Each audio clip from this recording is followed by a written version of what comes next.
people as chitterlings, but not my people.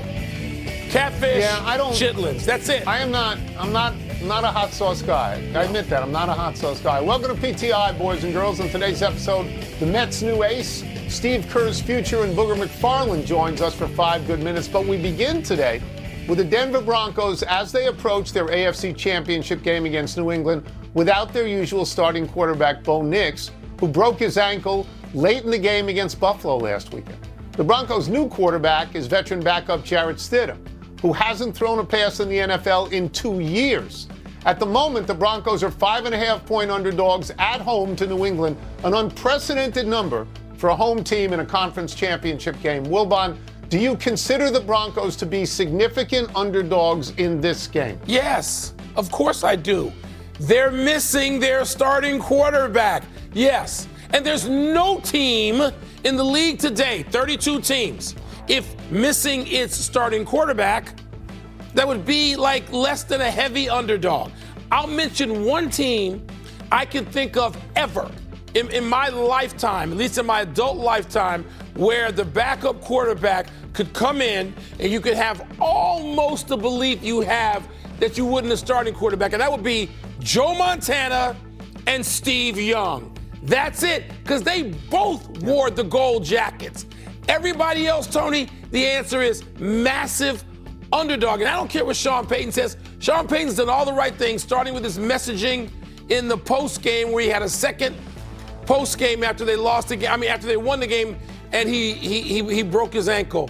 He's done all the right things. It doesn't matter what he says. It doesn't matter what the reps are. They're playing a quarterback they would quickly opt out of if they could.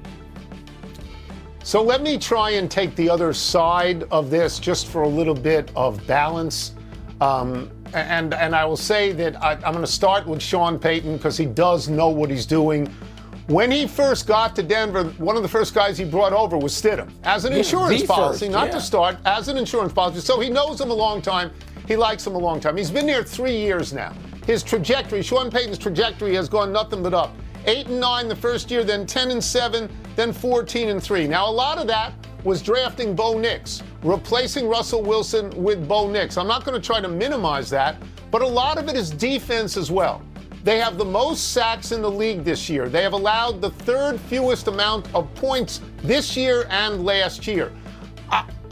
Losing Bo Nix, it's terrible. Huge. He's your starting quarterback and plays almost every down. Yeah. But in a low-scoring game, it seems to me, maybe the defense can do something about that.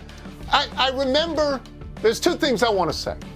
One is that Phillip Rivers, at 45 years old, having not played at all in 5 years, came in and started 3 games for the Colts. And all things considered, I thought did a very good job, though the Colts did not win those games. And I remember Steve Young on this show yesterday saying what Jarrett Stidham is thinking is, please don't let me be the one to lose this game. I think, yes, that New England should be favored, but I'm going to analogize it to Miami and Indiana in the college game where we both thought that Miami had at least a chance and in fact covered. In fact, they covered. Yeah, I don't know about covering, but if Sean Payton could get his starting quarterback back tomorrow by giving years off his own life, do you think he'd do it? Yes, sure, of course. Let's move to your Mets, landing the ace they've been looking for. New York traded 2 of its top prospects for Brewers All-Star Freddie Peralta and righty Tobias Myers last night. Peralta's the third big get for the Mets this week after signing Bo Bichette and trading for Luis Robert Jr. Tom, what does this say about each team, and what do you make of the Mets' big week? All right, let me start with Peralta. 17-6 last year with a 2.70 ERA in 33 starts. And what was the result? Milwaukee had the best record in Major League Baseball. They lost in the playoffs when the Dodgers came up with spectacular pitching against them. But Peralta has had a tremendous 3 years in a row. I assume they are getting rid of him because he's in the last year of his contract and they can't afford to sign him to a new contract. I was told today that Milwaukee has done this before with Josh Hader. Just last year. With Josh Hader and Devin Williams. Yeah. Right. Now, Milwaukee has made the playoffs 7 of the last 8 years, as you know, because that division matters to you. So I'm not going to micromanage Milwaukee, okay? The Mets, they get a number 1 starter in Peralta. The Mets get a great infielder in Bo Bichette and in Luis Robert Jr., a guy who hit 38 home runs and 80 RBI for the White Sox in 2023. But Mike, does that make up for the loss of Pete Alonso? Does that make up for the loss of Brandon Nimmo and Jeff McNeil and the great closer Edwin Diaz? The Mets have a lot of names. They've been in the playoffs 2 of the last 8 years, not 7, 2. Well, and that's where I start, Tony. The Mets have a big week all the damn time. Pretty much every offseason they have a big week. And we're told how great the Mets are going to be. And they spend almost as much money as the Dodgers, and they do. I mean, they're like within $70, $80 million this year of the Dodgers. Oh, yeah. Yes, they go out and this is what they do, and it doesn't work. So the Mets' big week doesn't mean jack. And so I understand Milwaukee, Tony. Milwaukee can scout. And when you are in a team, in a city that's a mid-market team or a small market team, you better be able to scout Oklahoma City, San Antonio, and yes, the Milwaukee Brewers. So they got to let Freddie Peralta go because they figure they can't sign him. Then you know they've had some back channel or better than that conversation with his agent. Got to let him go. We get as much as we can. Those 2 prospects keep an eye on that the Mets had to turn loose to get Freddie Peralta back. I'll just go to the Mets, the team of my youth, just for one small moment. In mid-June last year, they were 45-24. It was the best record in all of Major League Baseball, and they finished 38-55. Yeah, there you have it. We turn now to a story by Logan Murdoch of The Ringer, suggesting that Steve Kerr may not be back with the Warriors next year. Kerr's contract is up at the end of this season, and Murdoch reports that multiple assistant coaches on the Warriors have been operating under the premise that Kerr will not return. Kerr has been mum on the subject. Wilbon, does the speculation that Kerr will not return to the Warriors sound plausible to you? Of course it does. It makes perfect sense.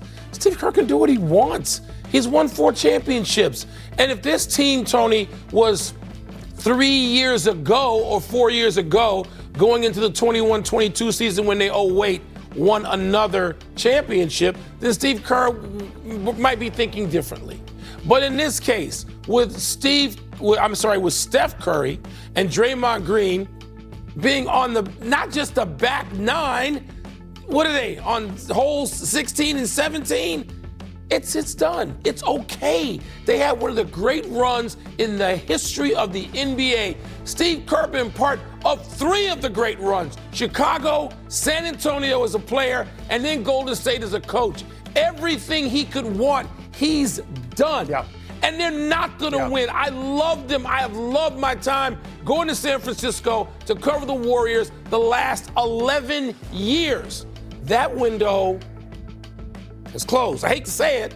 What's Steve Kerr supposed to do? Just hang around? Can do whatever he wants. If he wants to come back, he can and will, but it's understandable if he doesn't. I'd love to disagree with you. I cannot disagree with you. Steve Kerr is now in his 12th season with the Warriors. He has 4 championships, could easily have had a 5th, and I know you agree with me on that. Yeah, I do. He has coached. He was the head coach of the United States men's Olympic basketball team once, and he won a gold medal. He has proven beyond a shadow of a doubt that he's a great coach, and all we should do really is applaud him. When I think of Steve Kerr, I think of Steph Curry, I think of Klay Thompson, and I think of Draymond Green. Yep. That, to me, is the essence of the Warriors. Some people will say, well, what about Durant? He was there for 2 championships. Kevin Durant was a guy who, it seemed to me, was invited to dinner, ate the meal, and then left. I mean, he was just gone in a hurry. Klay Thompson is now gone, right? He's on Dallas. Bob Myers left a few years ago. So now it is just Curry and Green. Curry is under contract this year and next. Green is under contract this year, I believe, has an option for next year. Now, what we have done, you and I, the last 2 to 3 years, when we talk about the Warriors, we talk about the fact that they are not winning as many games as they used to win, and can they get back to that? Well, Jimmy Butler just went out for the whole year. And now we're talking about the drama around someone named Jonathan Kuminga as if he is a critical piece. Much like you, I agree with this. It is waning. We see it waning. Let Kerr do whatever he wants. Let us take a break. Absolutely. Yeah, coming up, the Rams and Seahawks have split 2 tight games. We will ask Booger McFarland who he has in the rubber match. We'll also ask him how he sees Fernando Mendoza's prospects at the NFL. We have NFL questions for our great friend, ESPN NFL and college football analyst, Booger McFarland, wearing an